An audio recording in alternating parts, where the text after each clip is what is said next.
예배를 드릴 수 있으니 감사합니다. 할렐루야. 우리 서로 옆 사람에게 예배 드리게 돼서 감사합니다. 참 좋습니다. 감사합니다. 할렐루야. 한 주간 비대면 예배를 드리니까 우리 성도님들이 그렇게 그립더라고요. 매주일 모여서 예배 드리는 것이 참 기쁜 일이구나 하는 그런 것도 느껴볼 수가 있었습니다. 태어나서 처음 이런 예배를 드려봤어요. 코로나로 인해서 많은 걸 체험해보네요. 어느 날 이스라엘 군인들이 나이가 지긋한 팔레스타인 한 노인을 붙잡고 이야기를 했습니다. 군인들이 서너 살쯤 되어 보이는 손자와 그 나이 많은 사람을 붙들고 조롱을 했습니다.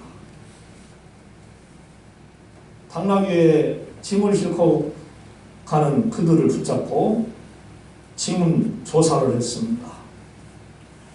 그리고는 당나귀 입을 열더니 네가 왜 이렇게 물에 매일 닦아주지 않는 거야? 대답해봐! 하면서 물었습니다. 옥박질러대는 군인들의 그 모습에 위축된 이 노인은 아무 말도 하지 못했습니다. 어린아이는 겁에 질려 울었습니다. 그때 사람들이 곁을 지나가는데 군인들이 노인에게 말합니다. 당나귀 뒤에서 할 수 없이 뒤에 섰습니다. 당나귀 엉덩이에 입 맞춰! 노인은 너무나도 기가 막혔습니다. 괴로웠습니다. 하자니 죽겠고 안 하자니 죽겠고 이걸 어떻게 해야 합니까? 군인이 하라고 하니까 할 수 없이 당나귀에 입을 맞췄습니다. 그 모습을 바라보는 사람들과 군인들은 비웃었고 한참을 조롱하더니 갈 길로 사라졌습니다. 사람이 누군가로부터 이러한 모욕과 괴로움을 당하면 평생 동안 그 괴로움이, 그 좋지 않은 추억이 마음을 심히 괴롭게 합니다. 트라우마를 갖게 해서 살아가는데 매우 괴롭게 합니다. 그런데 우리 주 예수님은 이 땅에 오셔서 많은 괴로움을 당하셨어요. 예수님이 무슨 잘못을 하셨습니까? 나쁜 짓을 하셨냐고요? 전혀 그러시지 않았습니다. 오히려 선한 일을 하셨지 않습니까? 병든 사람들 얼마나 많이 고쳐줬습니까? 낫기를 원하는 사람은 다 고쳐주셨다 그랬어요. 여러분 질병에 고생해 보셔서 아실 것입니다. 어서 이 병이 낫기를 원합니다 하면서 약을 먹을 때도 하나님 어서 낫게 해주세요 기도하고 먹습니다. 어서 퇴원했으면 좋겠네요. 하나님 이 병실 지긋지긋합니다. 집밥 먹고 싶어요. 병에 걸려본 사람은 고쳐준 이 주님의 은혜 말로 할 수가 없죠. 어디 그뿐입니까? 죽은 사람도 살려주신 예수님이시죠. 여러분의 가족이 죽었어요. 사흘이나 됐어요. 나흘이나 됐어요. 근데 상해 나가고 있는 그때, 장례 치르고 있는 그때 주님이 딱 나타나셔서 어떤 사람이 나타나셔서 일어나라 달리다고 하니 관 뚜껑을 열고 일어나요. 냉동실에 있는데 일어나요. 얼마나 좋겠어요. 타기사 이런 이야기가 있었더라. 한 장모님이 세 사위가 있었는데 첫째 사위를 데리고 한강변에 갔대요. 그래서 실수하는 척하면서 한강 물속에 푹 빠지니까 후딱 들어가서 건져냈대요. 그 다음날 그 사위집 앞에 사랑하는 사위에게 하면서 고급 승용차 한 대를 탁 사주셨대요. 둘째 사위에게도 그랬더니 또 마찬가지로 살려줘서 또 그렇게 했대요. 마지막 사위에게 했더니 이 사위가 수영을 못하는 거예요. 그래서 발만 동동거리고 있었대요. 그래서 그렇게 장모님은 세상을 떠나고 말았어요. 그런데 그 사위 집 앞에 아파트 그 좋은 그 분양받을 그 집 그것이 탁 문서가 있었대요. 사위 고맙네 장인어른이 그랬답니다. 때로는 죽기를 바라는 부인들도 있고 남편들도 있는가 봐요. 그런데 젊은 자식이 죽었을 때는 어떻게 했어요?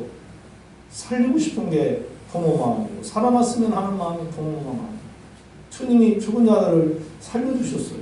얼마나 좋은 일을 하신 거예요. 또 소외되고 가난하고 옥에 갇힌 사람들 찾아주고 격려해주고 돌봐준 그 놀라운 사랑 무엇을 다 표현을 하겠습니까? 좋은 일만 하신 우리 예수님이 하나님 말씀 가르쳐 주셨습니다. 많은 사람들이 벌떼처럼 구름대처럼 그 말씀 들으려고 고침받으려고 사랑받기 위하여 주님 품에 주님 곁으로 몰려들었어요. 회개하고 복음을 믿으라 구원받으라 외쳐서 많은 영혼들을 구원받게 하셨어요. 그리고는 마침내 십자가 형틀에 달려서 물과 피를 쏟으시고 죽으셨어요. 이토록 좋으신 분이 당시 사람들에게 환영을 받기보다는 배척을 당하시고 죽이려고 하는 그러한 죽음의 공포를 겪기도 하셨던 것입니다. 온갖 곤욕을 당하셨죠. 왜 주님이 좋은 일 하시고 이런 어려운 일을 겪으셨을까요? 그게 바로 우리 예수님의 인간 사랑, 아버지 사랑 마음입니다. 오늘 우리가 본 누가복음 15장 11절로 32절 말씀은 누가복음 15장에 잃어버린 것에 대한 하나님의 말씀이 기록되어 있는데 잃은 양 찾기와 잃은 드라크마 찾기와 오늘 본문에 나오는 잃어버린 탕자를 찾는 그러한 비유의 말씀인데요.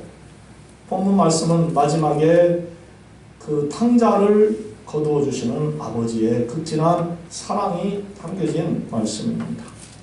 우리가 너무나도 잘 아는 내용입니다.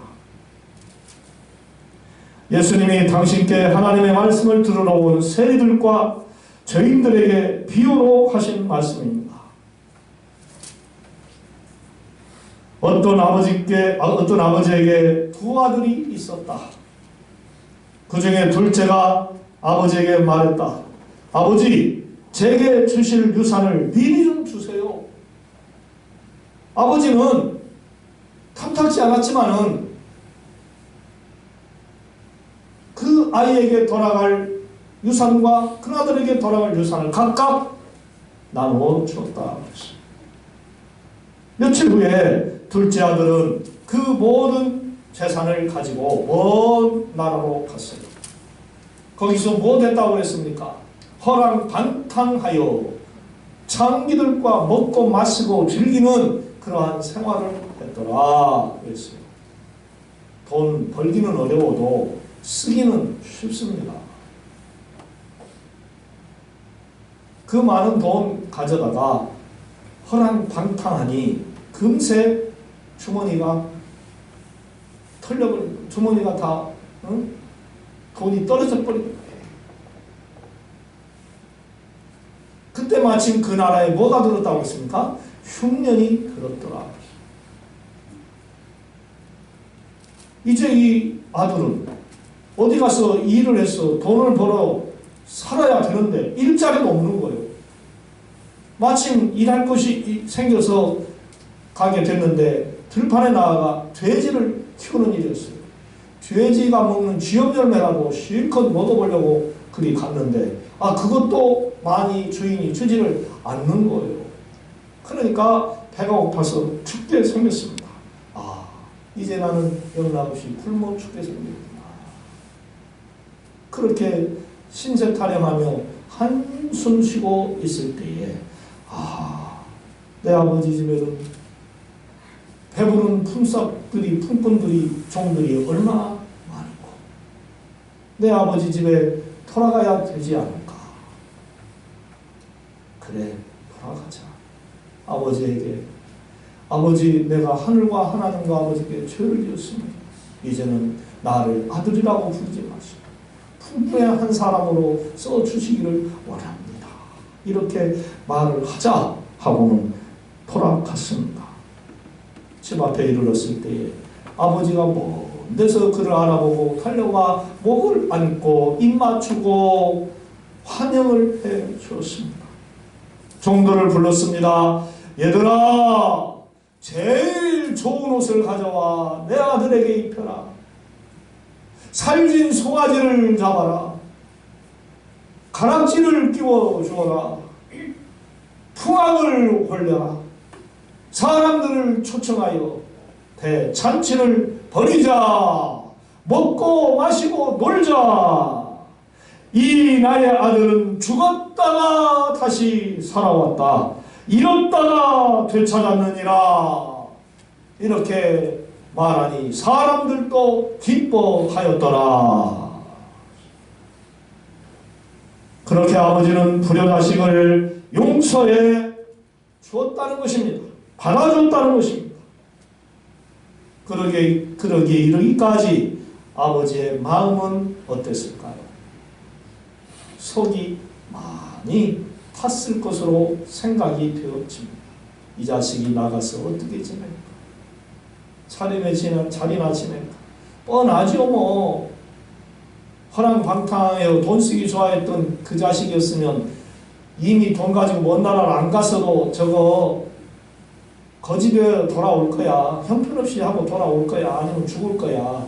걱정하고 염려하지 않았겠어요? 아니나 다를까 그 모양으로 돌아왔어요. 그런데 거기다가 이제는 큰아들마저 불만을 터뜨리고 나옵니다. 큰아들이 밭에서 일하고 집에 돌아왔는데 풍악 소리가 올려 퍼집니다. 사람들이 많이 있습니다. 이게 뭔 일인가? 종을 불러서 이게 무슨 일이냐? 당신의 동생이 집에 돌아왔는데 아버지가 기뻐해서 이렇게 잔치를 벌이고 있습니다. 화가 났어요. 나는 여러 해 동안 아버지를 위해서 열심히 일하고 도왔는데 아버지가 염소 새끼 한 마리 안 주고 내 친구들과 놀게 하지 않았다. 이거 참 분해서 견딜 수가 없는 거예요. 집 들어가기를 싫어했어요. 아버지가 그 사실을 알고는 얘야 들어가자. 아니 아버지 어찌 이럴 수 있습니까? 창녀하고 아버지의 그 많은 재산을 술 처먹고 노름하고 실컷 놀고 거지가 돼가지고 돌아온 저 자식을 받아주고 대잔치를 벌이고 나를 위해서는 염소 이렇게 한 마리도 안 줬단 말입니까? 나 집에 안 들어갈래. 야, 그러지 마라. 너는 나와 함께함으로 말미암아 배부르고 편안하게 지낸다. 내가 가진 것이 다 네 것이 아니냐. 어서 들어가자. 나도 달개서 들어갔어. 아니 생각을 해보십시오. 그래도 지 동생 아닙니까? 그것은 지 재산 가져와서 다 탕진하고 돌아온 거지 아닙니까? 자기는 아버지가 준 재산 다 가지고 있지 않습니까? 아버지하고 그동안 잘 살았지 않습니까? 무엇이 그렇게 불만이요, 아버지? 동생을 불쌍히 볼 줄 알아야지, 형이 돼가지고. 참 못돼 먹은 형이요.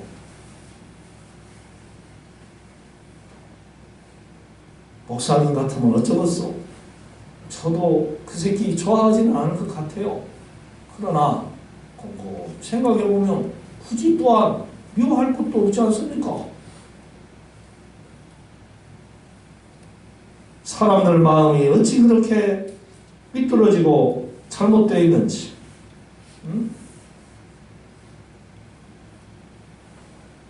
참 나쁜 자식이요. 큰아들도 알고 한결같이 자식들이 그 모양이에요.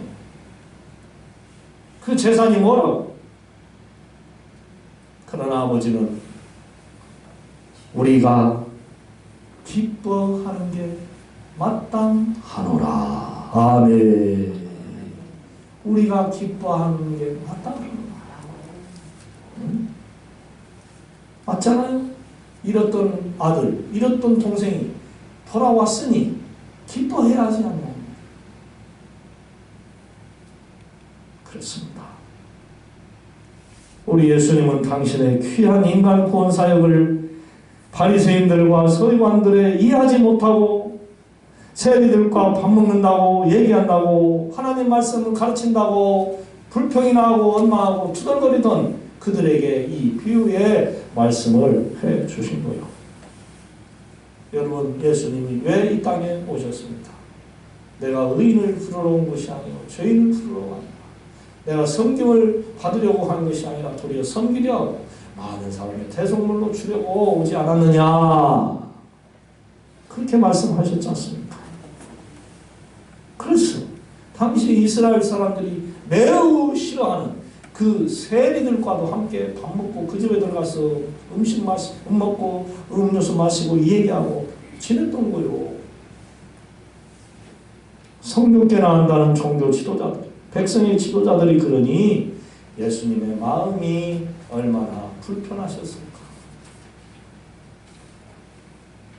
예수님이 삼위일체 하나님이시지만은 인간의 성품을 가지신 그때에 그 마음이 속상하셨을 것이라 추측해봅니다. 사랑하는 성도 여러분, 여러분들보다 악하고 성격 못되고 모난 그러한 사람들, 식구들, 친구, 이웃들 있습니까? 이제부터라도 그들을 미워하지 마시고 용서하고 사랑으로 봐주는 그런 너그러운 마음을 가지시기를 바랍니다.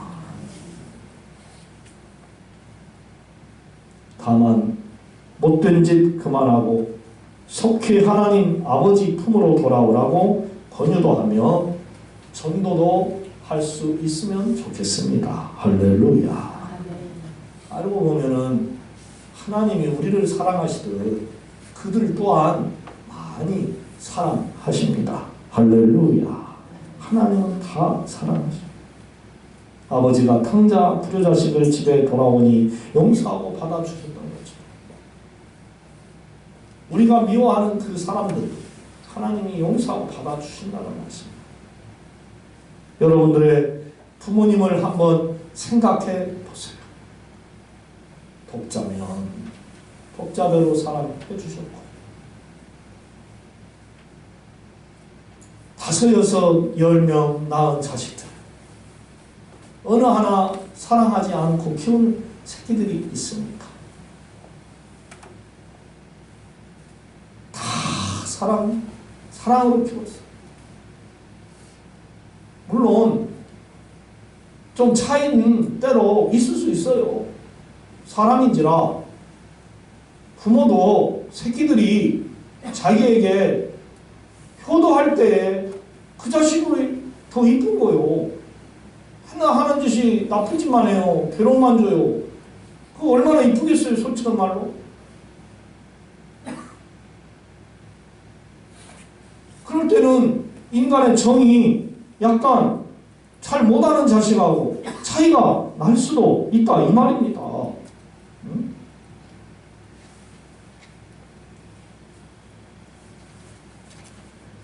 순간 사랑의 정이 얼마든지 다를 수가 있어요.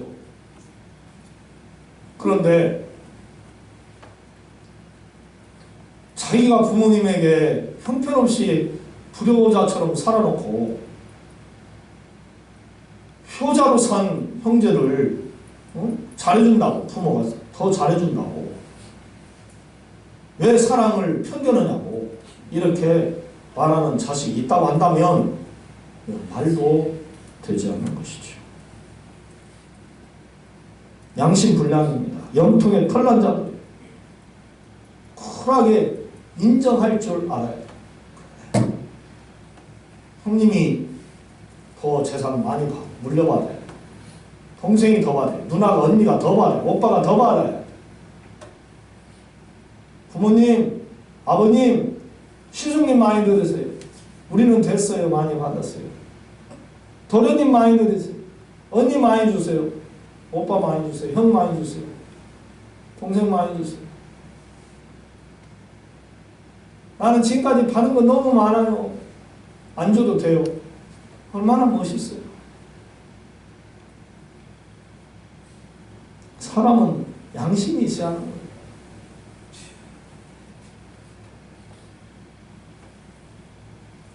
부모님 마음을 헤아려 볼 줄도 알아야죠. 오죽하면 그렇게 하셨을까.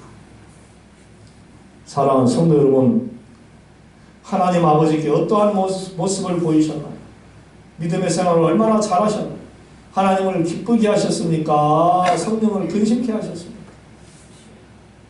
각자 그 나름대로 신앙생활을 하시면서 기쁨도 드릴 수 있었고 또한 근심케도 하시는 일이 있지 않았을까 생각이 되어집니다. 그 행위대로 우리는 상급을 받은 줄로 압니다. 또한 때로는 심판을 받기도 한 줄로 압니다. 그럴 때마다 뉘우치고 회개하고 더욱더 분발하기도 했을 것입니다. 거기서 분명히 우리는 깨달은 게 있을 것입니다. 그래, 이제부터라도 올바른 신앙생활을 하자. 할렐루야. 그래, 이제부터라도 하나님을 기쁘시게 하자. 우리 아버지를 기쁘시게 하자. 이러한 뉘우침을 얻은 줄로 압니다.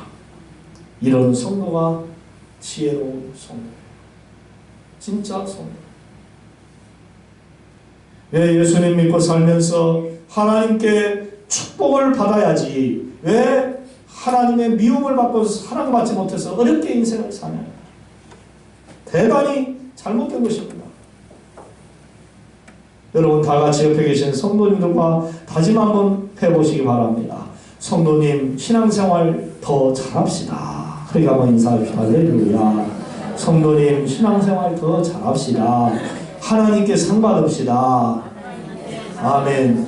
목사님께 인정받읍시다. 성도님들에게 인정받읍시다. 할렐루야. 아멘.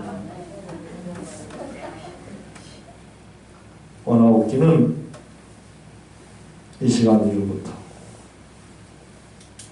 우리 욕심대로 살지 않고 하나님 아버지의 뜻대로 신앙생활 잘 하셔서 그분께만 영광을 돌려드리고 그분이 기뻐하심으로 말미암아 여러분들이 많은 그분의 사랑과 축복을 받는 그런 행복한 삶이 되시기를 주님의 이름으로 부탁을 드립니다.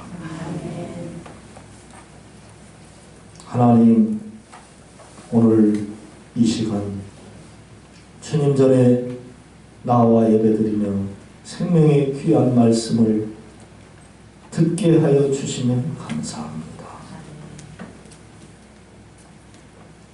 우리를 그렇게 사랑해 주시는 하나님이신데, 아버지신데 우리는 하나님 아버지를 얼마나 기쁘게 해드리며 살고 있는지 이 시간 다시 한번 되돌아보며